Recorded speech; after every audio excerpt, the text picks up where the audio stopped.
Hi friends, welcome to smart పోక్షిత. ఈరోజు మన స్పెషల్ వచ్చేసి గుంత పునుగులు. ఈ గుంత పునుగులు ఇష్టపడని వాళ్ళు ఎవరు ఉండరండి, చాలామంది లైక్ చేస్తారు ఇవి. అలాగే మీరు కూడా రెగ్యులర్గా చేసుకుంటే కమెంట్ బాక్స్లో కమెంట్ చేయండి. మేమైతే ఇవి రెగ్యులర్గా చేసుకుంటూనే ఉంటాము.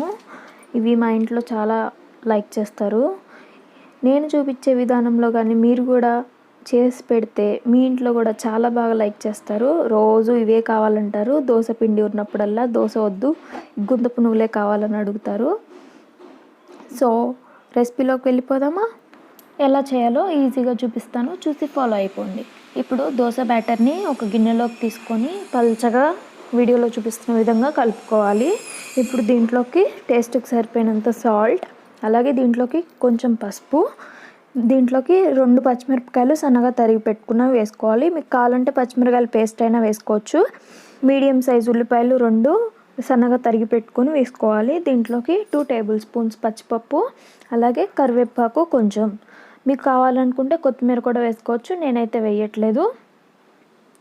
ఇప్పుడు ఇది మొత్తం బాగా కలిసేటట్టు బాగా కలుపుకోవాలి.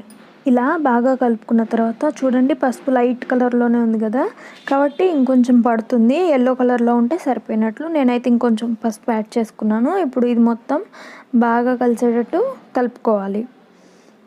ఎల్లో కలర్లోనే ఉంటే గుంత పునుగులు చూడడానికి కలర్ఫుల్గా ఉంటాయండి, చాలా టేస్టీగా ఉంటాయి. ఇప్పుడు మొత్తం ఇట్లా బాగా కలుపుకున్న తర్వాత చూడండి, కలర్ అట్లా వచ్చింది కదా. ఇప్పుడు దీంట్లోకి 1 టేబుల్ స్పూన్ జీలకర్ర వేసుకుంటున్నాను. మీకు కావాలంటే వేసుకోండి, లేకపోతే అవాయిడ్ చేయండి. ఇప్పుడు ఈ కలర్లోకి వస్తే గుంత పునుగులు అనేవి పర్ఫెక్ట్గా వస్తాయి. ఇప్పుడు గుంత పునుగులు ప్యాన్ పెట్టి హీట్ అయిన తర్వాత దీంట్లోకి అన్ని గుంతల్లోకి కొంచెం కొంచెం ఆయిల్ వేసుకోవాలి. ఆయిల్ వేసుకున్న తర్వాత అన్ని గుంతల్లోకి కొంచెం కొంచెంగా పిండిని వేసుకోవాలి. ఇలాగా సాయంత్రం స్నాక్స్ కానీ ఎలా అయినా గుంత పునుగులు చేసుకోవచ్చు. మార్నింగ్ బ్రేక్ఫాస్ట్గా అయినా కానీ ఇలాగా అప్పుడప్పుడు మీ ఇంట్లో కూడా గుంత పునుగులు చేసి పెట్టండి. చాలా ఫేవరెట్ అయిపోతారు ఈ గుంత పునుగులకి. చూడండి, ఇప్పుడు అన్ని గుంతల్లోకి వేసుకున్నా కదా. ఇప్పుడు ఒక మూత పెట్టి ఒక 2 మినిట్స్ తర్వాత మూత తీసి ఇలాగా చిన్న చిన్నగా ఒక్కొక్కటిగా టర్న్ చేసుకోవాలి.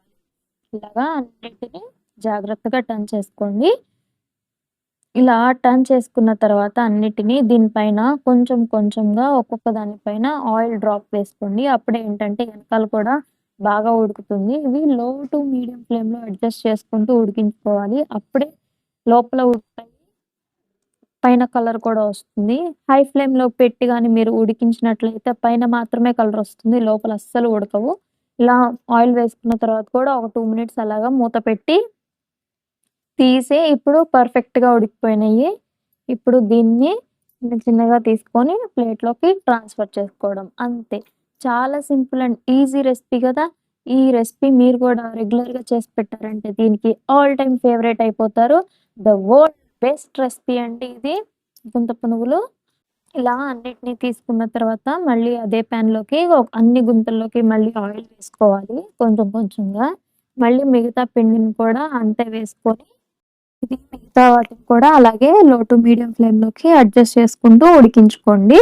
దీంట్లోకి గుంత పునుగుల్లోకి టమాటో చట్నీ అయినా, కారపొడైనా, ఉల్లిగడ్డ కారం అయినా చాలా టేస్టీగా ఉంటుంది. ఏదైనా కానీ బాగానే ఉంటుంది. దీంట్లోకి చూడండి, బయట క్రిస్పీగా లోపల సాఫ్ట్గా చాలా కదా. ఇవి వేడి వేడిగా తింటే ఎన్ని వాయిలైనా కానీ లాగించేస్తారు.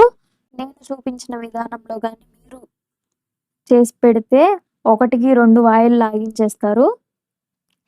ఇలానే సేమ్ మీరు ఎంతమంది చేస్తారో కింద కమెంట్ సెక్షన్లో కమెంట్ చేయండి. ఒకవేళ డిఫరెంట్గా చేసినా కూడా మీరు ఎలా చేస్తారో నాతో షేర్ చేసుకోండి. చూసారు కదా ఫ్రెండ్స్, ఇవాళ మన రెసిపీని మీరు కూడా ట్రై చేసి ఎలా వచ్చిందో కమెంట్ సెక్షన్లో కమెంట్ చేయండి. మరిన్ని ఇలాంటి కొత్త రెసిపీస్ కోసం ఛానల్ని సబ్స్క్రైబ్ చేసుకొని పక్కనే ఉన్న బెల్ ఐకాన్ని క్లిక్ చేయండి. ఈ వీడియో కానీ మీకు నచ్చితే ఒక లైక్ ఇచ్చేసి కామెంట్ చేయండి. Thank you for watching.